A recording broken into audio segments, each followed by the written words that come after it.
Hello guys, welcome to my channel 2032 AD. So I stumbled on this video while on Instagram. It's a take from the president of Botswana. So I was like, president of Botswana can give advice this good. Let's take a listen.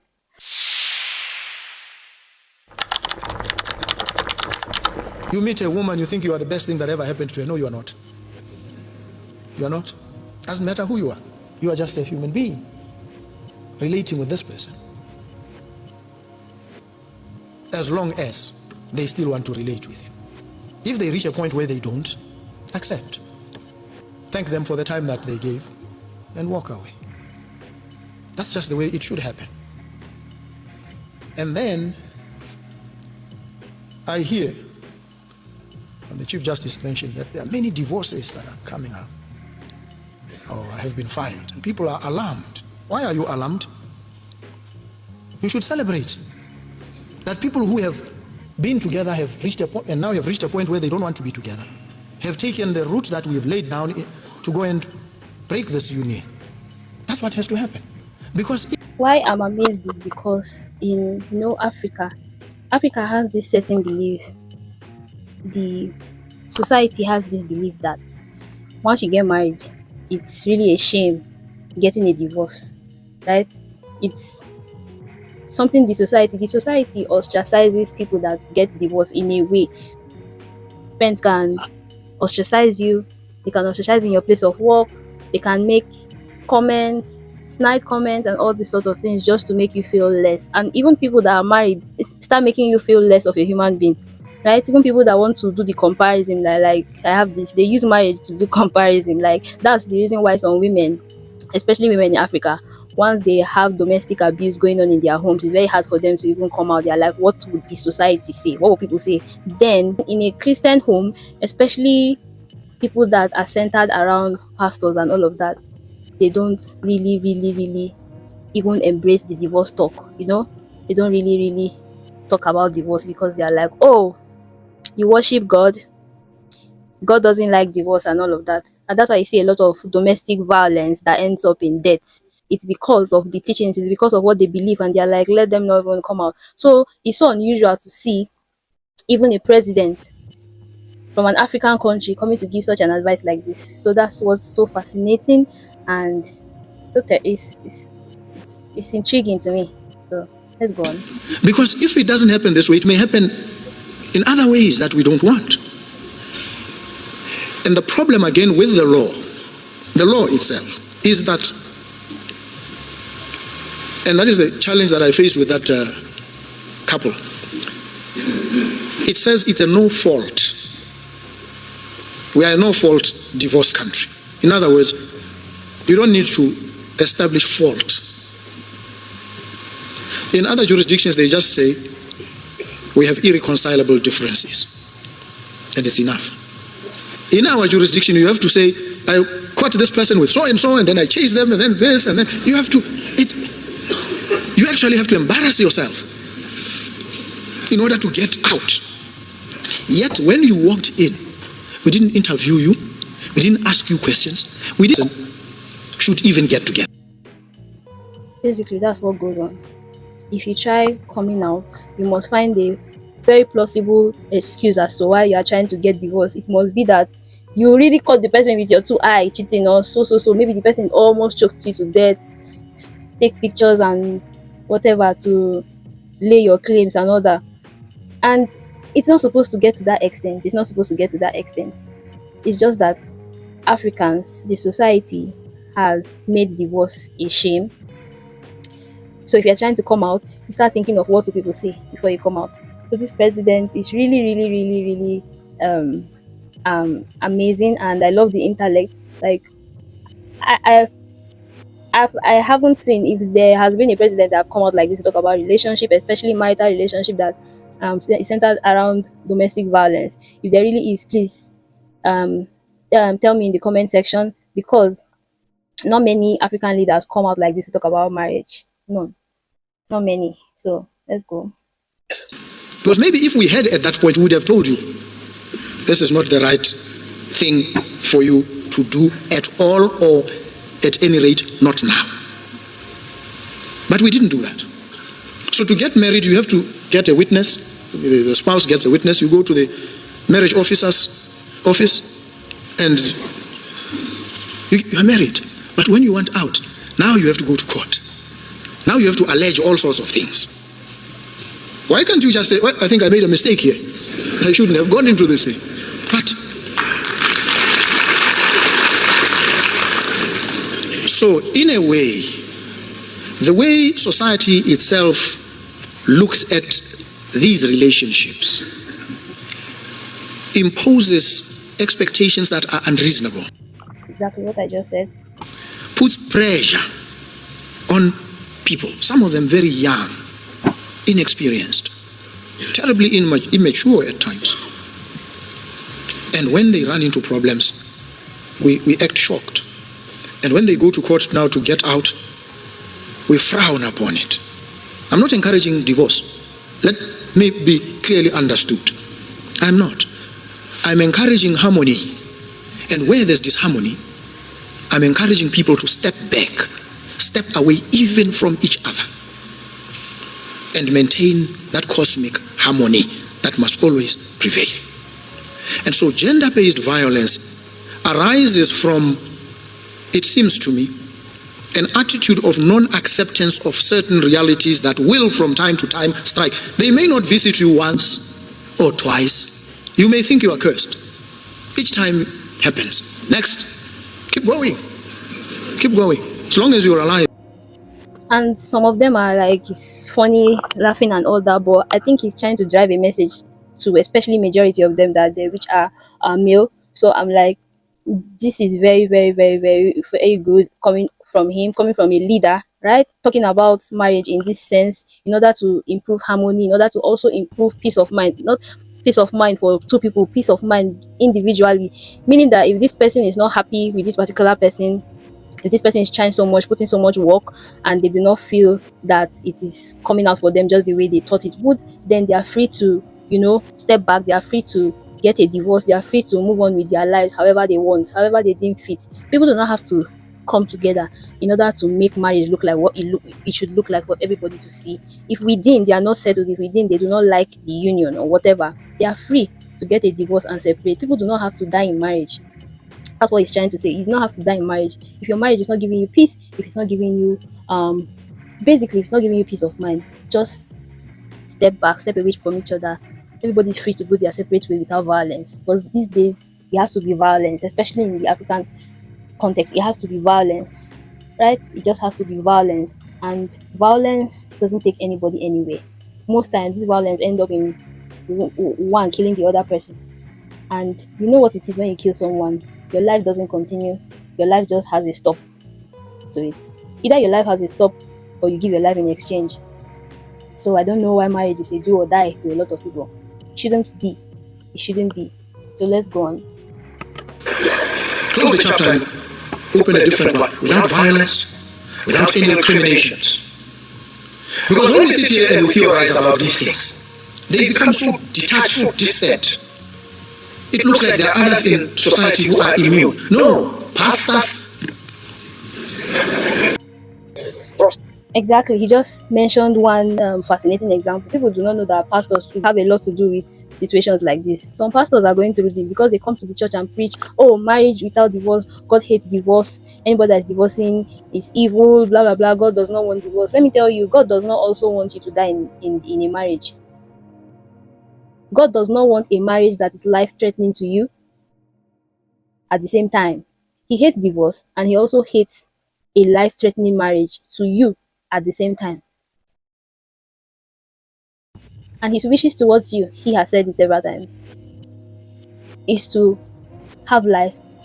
It's also to have a long life.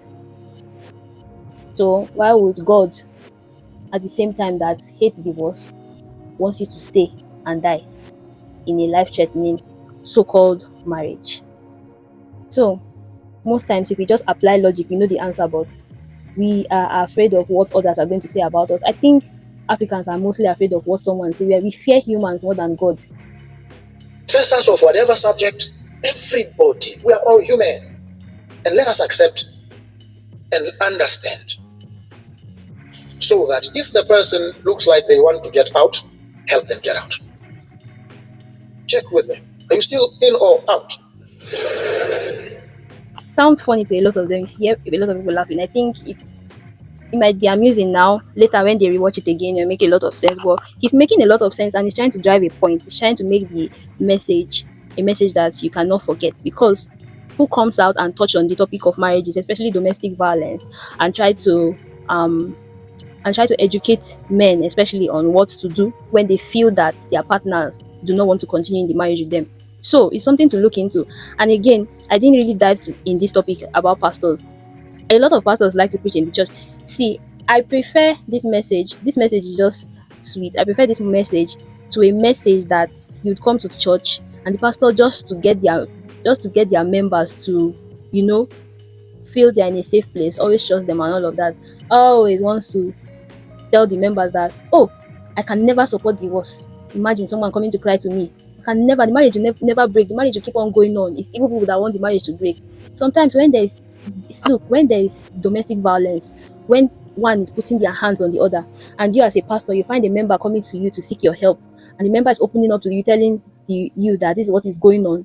If they feel their life is being threatened and all of that, and they're like, pray about it. No, you don't support divorce and all that. Look, if that person should get unalived in that marriage, you're also guilty.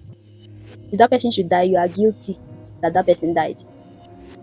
You are guilty. No matter how you want the congregation to be on your side, no matter blah blah. Look, divorce is not a happy thing. Nobody likes divorce. God doesn't like it.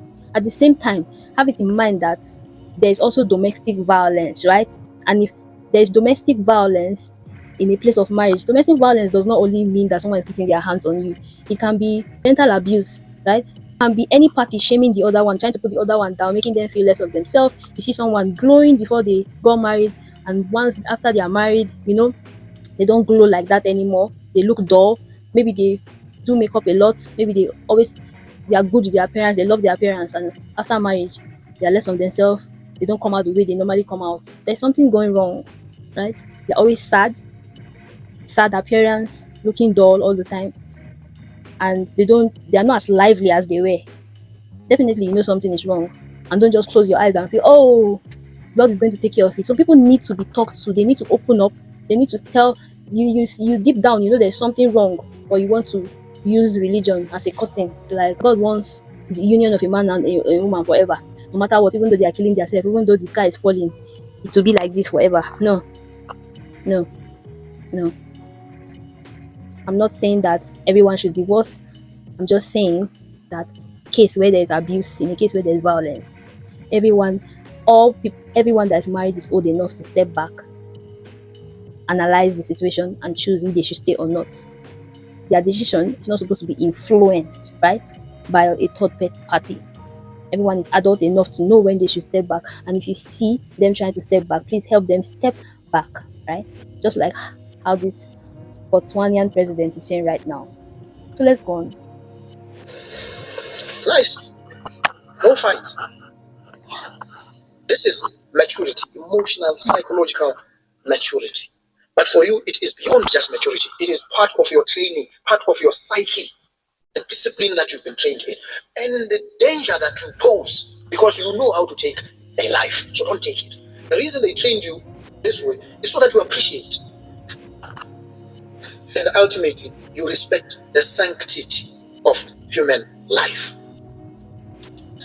And gender-based violence is a gross violation. Very good reorientation there for the soldiers. They were trained and built to take a life that causes harm and danger. So they should not turn this to the one they claim they love so much. They should not turn this kind of action, right, to someone they care so much about. When it's time to let people go, they should let people go. They should let people they claim to love go their separate way. So yeah.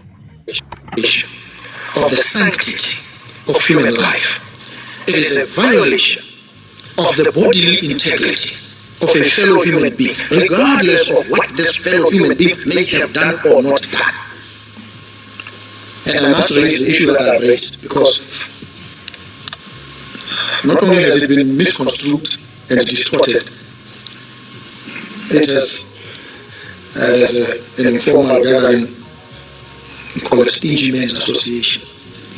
There's another one called Men's Conference. After I made these remarks, I received threats from them. At the next meeting, we're going to expel you. And I wrote and said, no, you can't expel me without a hearing. You must summon me to a trial and I'll come and defend myself. But here's what I said. And I put it in very simple terms. I said, I'm not trying to badge. In fact, let me start. I'm trying to badge. I said this. And I believe this. I believe it. But what does it mean to give investment? It is not transactional. Don't give because you expect something in return. Don't give because you are buying a favor. Preach. I just feel like I'm in service already. It's just amazing to have a kind of leader that can, to me, it just feels like a sermon already. I'm in church. So let's go. Or you impose a set of expectations about your gift or your giving. No. Give because it's a good thing. Makes you feel good. Doesn't matter what this person does. It's a good thing to help, to give to a fellow human being. Exactly, not because you want something in return. Just give because you felt like giving. Just give because your inner man, your spirit, your soul, someone in there tells you to. You feel it. You want to. Not because you need something in exchange from that individual. It's just human. And on this note of discipline, I know fully well. Uniformed, armed, trained, disciplined, as you all are, you are human beings, creatures of flesh and blood. You enter into relationships. You live in families. You get married. You bear children. You face the same challenges every human being faces. You face betrayal. You're not immune from it because you are soldiers, trained. It affects everybody, all of us. It affects the best amongst us. We must also anticipate this and prepare ourselves, fortify ourselves, not so that these things don't happen to us. They will happen. They have to happen. We cannot control whether they happen or they don't happen to us, each and every one of us. Like, not just to the soldiers alone, but this kind of example happens to everyone in general. I talk of betrayal, right? Betrayal happens to anyone. If there's no one that has faced betrayal, please say it in the comments. Because life cannot continue. Like, you cannot even, if you stop having victories in life, right? It feels like you are not really going through life. You have to overcome roadblocks. You have to overcome situations that you really do not like he mentioned, betrayal. You have to overcome that. It hurts. It might feel like you are dying. It might feel like a lot of things, but you have to overcome that if you're in this world. In order for you to live, in order for life to continue, there are certain stumbling blocks you're supposed to come across, and definitely everyone is definitely going to come across that, right?